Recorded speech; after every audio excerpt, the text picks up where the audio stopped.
Hey everybody, welcome back to the Figure Fight Club. I'm your host Pat, and for this video we have Mike with us. Let's crack a lacking. We have a great matchup today of two big brains and some weird bodies. So we have the loyal subjects, Teenage Mutant Ninja Turtles Krang, and we're going to set him up in a 1v1 fight with M.O.D.O.K from the Marvel Selects line and the Marvel Universe. Two big brains. I thought you were talking about us, not these figures.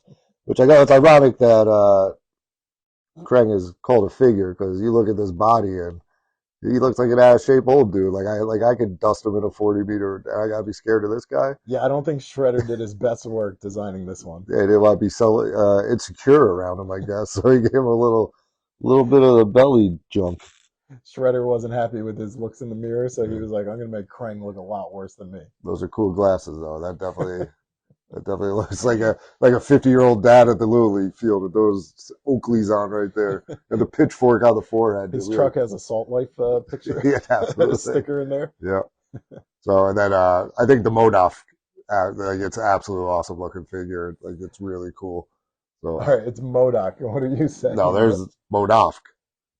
It's like why would you not think M.O.D.O.K? It's a mental organism designed only for killing. So the F isn't silent? I thought it was. Is it? Yeah, I guess if it's going to be an acronym, you got to put them all in there. All right. If not, forget about it. All right, M.O.D.O.K. Okay, there's my little joke for the day. Just hanging with me and my bro-docs. All right, so what I love about the M.O.D.O.K. figure and the character as a whole is his little floaty chair. Yeah. Because, I mean, just like the new movie, if you saw Quantum Mania, like he's got the tiny little legs and tiny little arms that don't work. Yeah.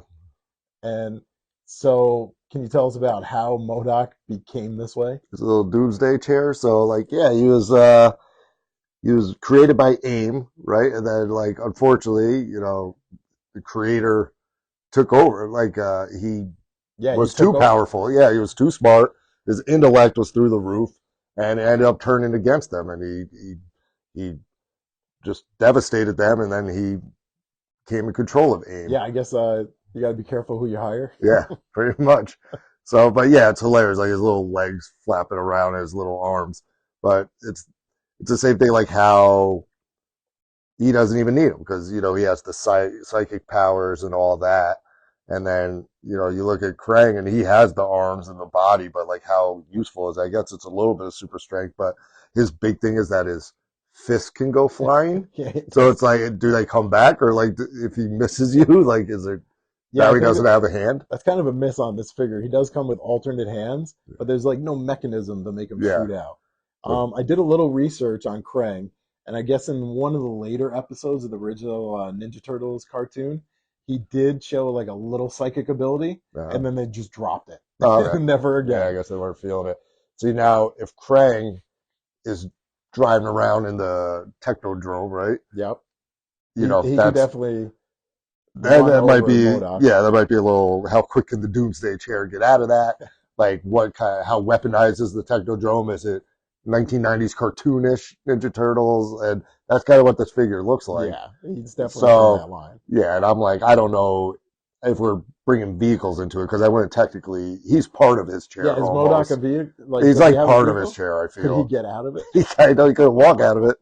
But that's where I kind of go, like, I leaning M.O.D.O.K. just because I think he's more mobile.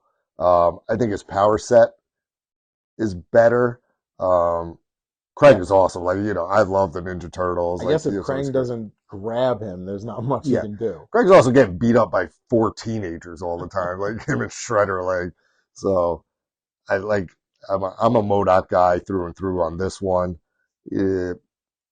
Like, if he gets Krang out of the belly, like, what's the thing gonna do? Just like slide, like leave a snail trail all across? Like, it wouldn't even be hard to track him, So that's why I said, if he's not inside the Technodrome, and it's just this body, like if we're going off, just figure to figure what they're standing here with, I don't think Krang really stands much of a chance. Like, I don't know. Okay. That's how I feel. Maybe if we transport them over to Dimension X, maybe Krang would have some more powers that we don't know about.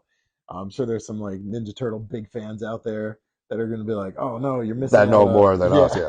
But we're just going off like the original cartoons, I don't know about you. Like, I never really read any of the comics. No, like I wasn't a Yeah. M.O.D.O.K guy. Like So he'd show up once in a while, you just laugh at it. Yeah, yeah, he was never taken seriously. yeah.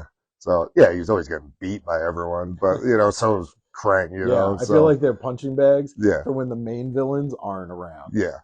I But okay, so I'm gonna agree with you. I think one on one, M.O.D.O.K is just more powerful with that like little blast yeah, that he can do out of his head. yeah. And you Both know, supreme intellects, but like yeah, I think M.O.D.O.K easy is better weaponized for this fight. okay, so we're gonna both agree on this one.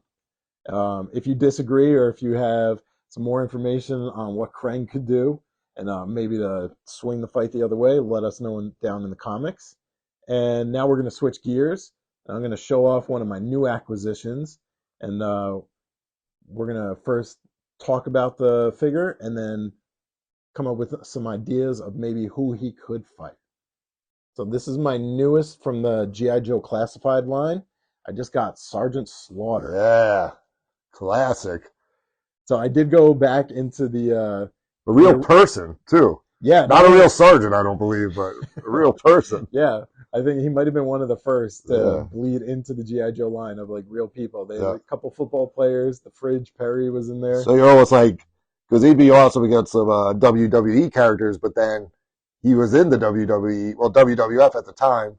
So it's like we want to keep it outside of the universe. So maybe another military So guy. we're going like the Suburban Commando with So Hulk yeah, Hogan. yeah, but But you don't want to go up against somebody like Dave Bautista as Drax yeah, because Drax he's an is alien, yeah. super powerful. He would rip Sergeant Slaughter in half. So who are you thinking? What's he Uh, doing? maybe The Rock has a couple action figures. But like playing Yeah, what? like Jumanji guy and John like Cena as the Marine. I don't think they made that action. But hey, John Cena John as Cena's been in a few Peacemaker. things. Yep. Peacemaker, former vet. So you could do that one. Okay, that would be army guy versus some sort of Something military. military. And do you know what's ironic about that is he's called Peacemaker and he murders everyone. And this guy's Sergeant Slaughter and he doesn't kill anybody. Okay, so even the names, Yeah, there's a little poetry there. yeah. So I don't Okay, know. I like that one. so we'll stew on that for a little bit, and we'll see you in our next video. Toodles. Later, bro docs.